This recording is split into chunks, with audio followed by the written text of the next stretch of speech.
Time now for the second compound men's quarter-final. And another matchup between two athletes with a bit of difference between them. Let's go down for their introductions. Shooting on target number 1, representing Denmark, Mathias Fullerton.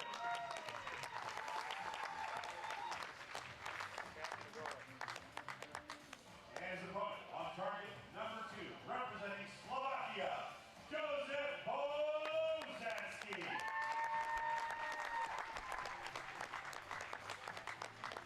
So here we go, 45 years young. World number 7, Jozef Bosansky from Slovakia, goes up against the youngest man in the field. That's Mathias Fullerton of Denmark. And boy, oh boy, oh boy, Mathias Fullerton has burst onto the scene this season, Nikki. Yeah, he really has. He didn't attend the first World Cup, but the second one he made the final 4. Okay, he got 4th place, but he got a real flavour for what it's like to be on this final stage. Youth versus experience in quarterfinal number 2 here in Yankton. Fullerton versus Bosansky. And it will be the Dane to get us underway.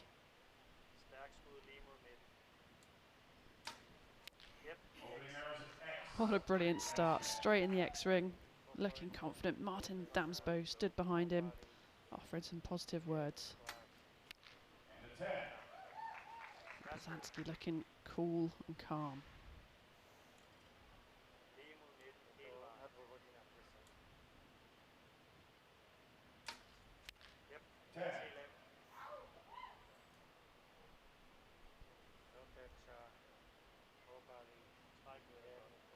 Shoot your trigger, thumb on the trigger. There it goes.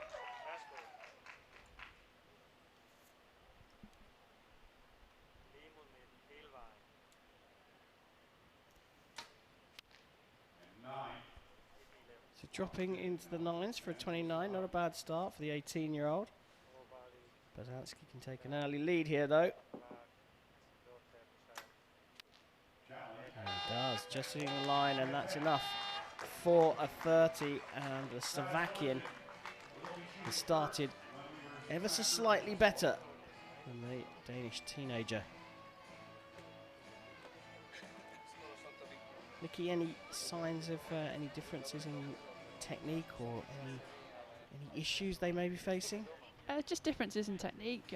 Bosansky, hopefully we'll see on the replays, what we call a puncher, so a conscious decision to shoot the bow. So got his thumb on the trigger, and then you can see a big movement to set it off. And you know, it's pretty calm out there right now. That might work, and you know, he may do very well with it. So let's see how it progresses.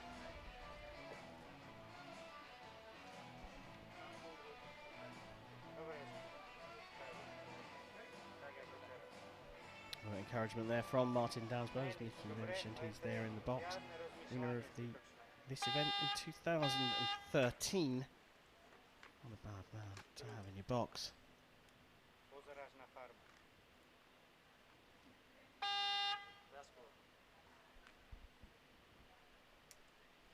So here we go.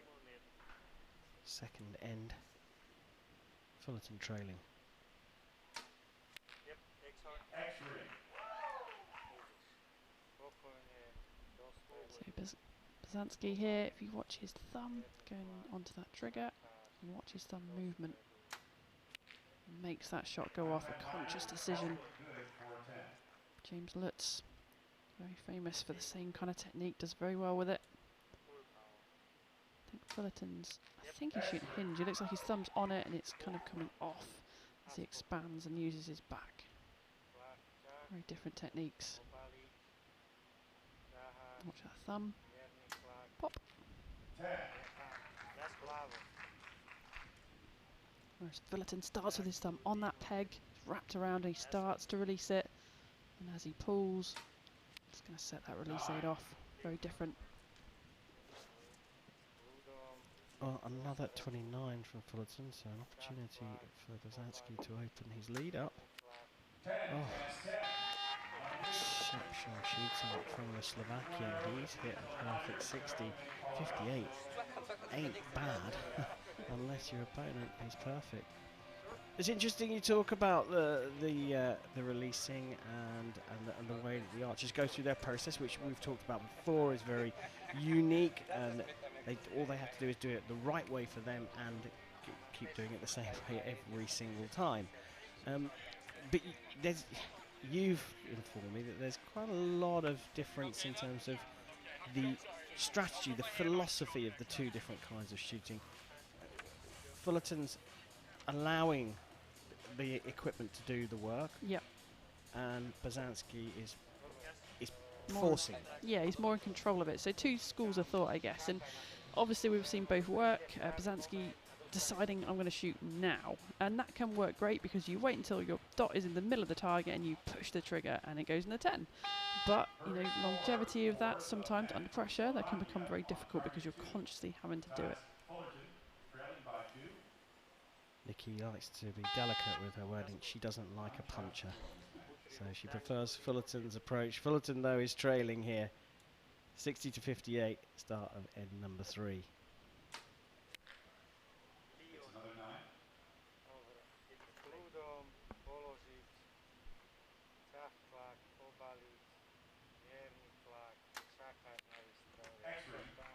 Would your toes curl up and you start gritting your teeth if you say, if I said to you, I quite like a punch? Yeah, I always say to people, like, don't start shooting compound until you see me first, because as soon as you start doing it, there's kind of no way back.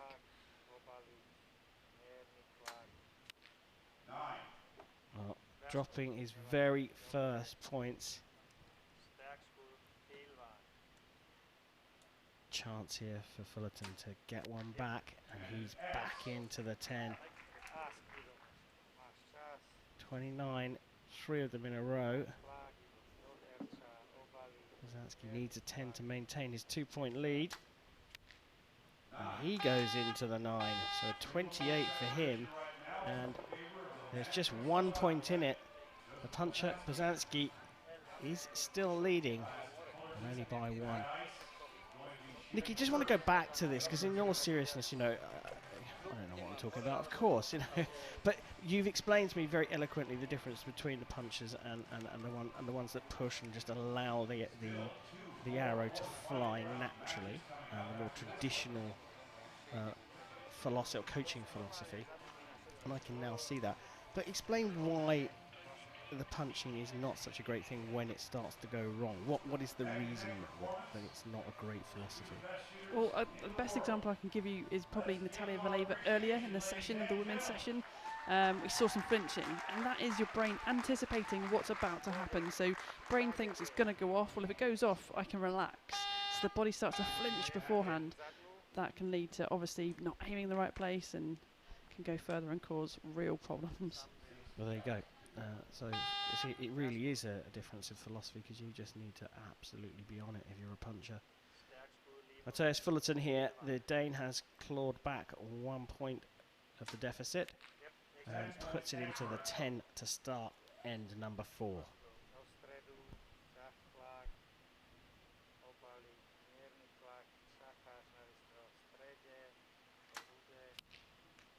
Just watch that back elbow, because it just kind of came off a little bit, losing his kind of back tension that he does have. So Fullerton very different then. So thumbs coming off, and all he's thinking about is a big global movement through his back.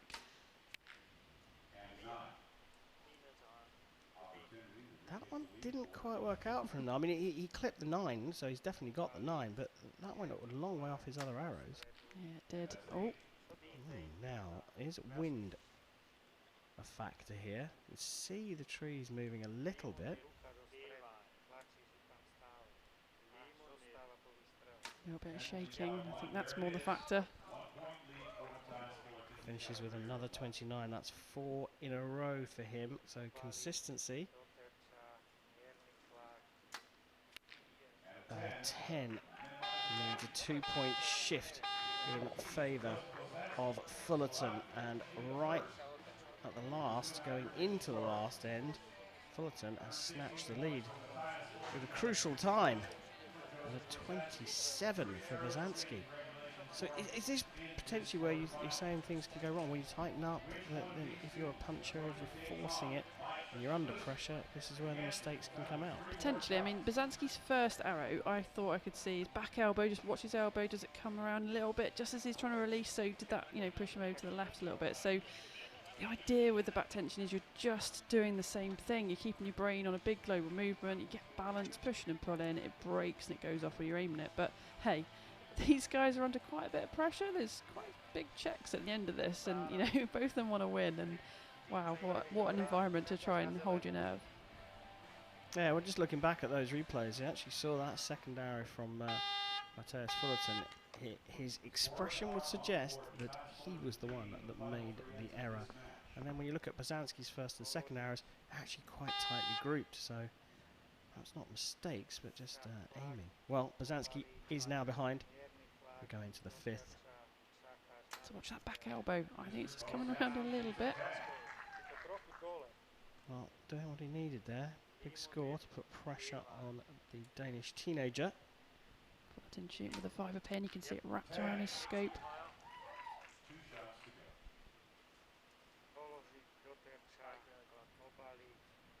Bosansky shooting with a dot. So again, differences in their aiming techniques as well.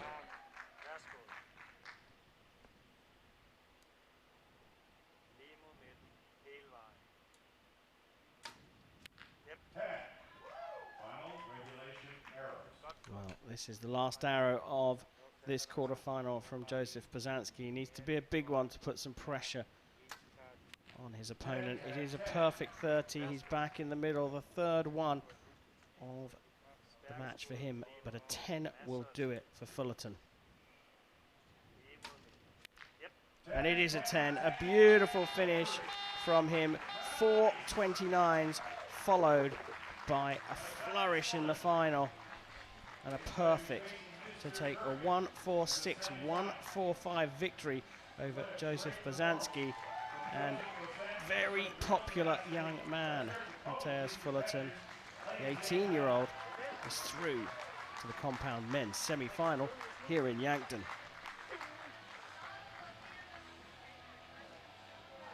That's going to be a while before you can take the smile off that face. Nicky, he looks solid, couple of stray arrows, but he knew what he was doing, and the great thing about him is he just bounced straight back. He didn't dwell on it. Exactly, yeah. I think he was just saying to Martin Damsbo there around his release and just focusing on that a bit more, and perhaps that's where he let him down and a few points go away. But one exciting 18-year-old who burst on the scene after practicing hard through the COVID pandemic and has come out on top.